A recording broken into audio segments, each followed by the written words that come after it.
Hi everyone, welcome back to God's Whispers, a place where we take the time to pause and reflect on the word of the Lord.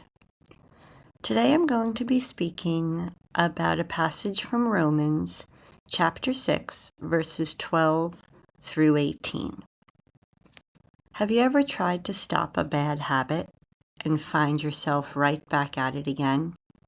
And you promise I'll do better, but the same cycle pulls you in. That's the struggle that St. Paul wrote about in Romans 6. Not just to encourage us to resist sin, but to remind us of something deeper. Let's listen.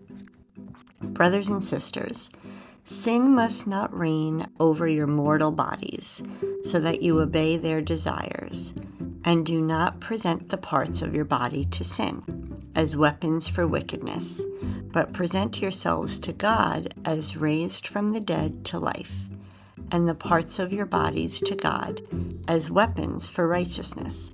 For sin is not to have any power over you, since you are not under the law, but under grace. What then? Shall we sin because we are not under the law, but under grace? Of course not. Do you not know that if you present yourselves to someone as obedient slaves, you are slaves of the one you obey, either of sin, which leads to death, or of obedience, which leads to righteousness? But thanks be to God that although you were once slaves of sin, you have become obedient from the heart to the pattern of teaching to which you were entrusted. Freed from sin, you have become slaves of righteousness. So, the Apostle Paul wrote Romans around AD 57 while he was in Corinth, preparing to visit the believers in Rome. Rome was the heart of the empire, a place that was obsessed with power, wealth, and pleasure. Many of the early Christians there were converts from a pagan background, so they understood slavery firsthand and the Roman economy that ran it. So when St. Paul says in verse 16, you are slaves to the one that you obey, everyone listening understood that image. He used that metaphor because his audience couldn't ignore it. In life, you serve something, either sin or righteousness. He wasn't preaching to make people feel guilty.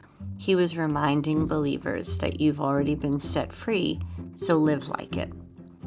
So how can we apply that to today? We know the feeling of things that can drain us: comparison, fear, resentments, and any other kind of habits that might steal us from our joy of belonging to God. So St. Paul's words reminds us to remember freedom isn't just avoiding sin, but it's belonging to God. It's His grace that reshapes us.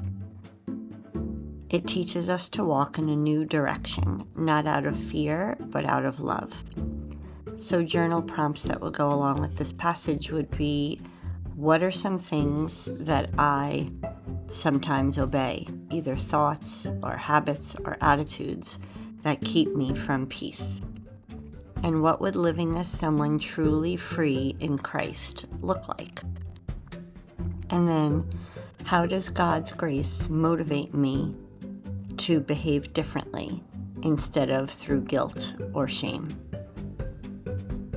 Taking a moment to write honestly without judgment and just reflection might help have grace meet you right exactly where you are and then walk beside you with God. I hope that this message has resonated with you, and if you feel like a friend could use some encouragement, please pass it along, and don't forget to subscribe so you can continue to hear God's Whispers.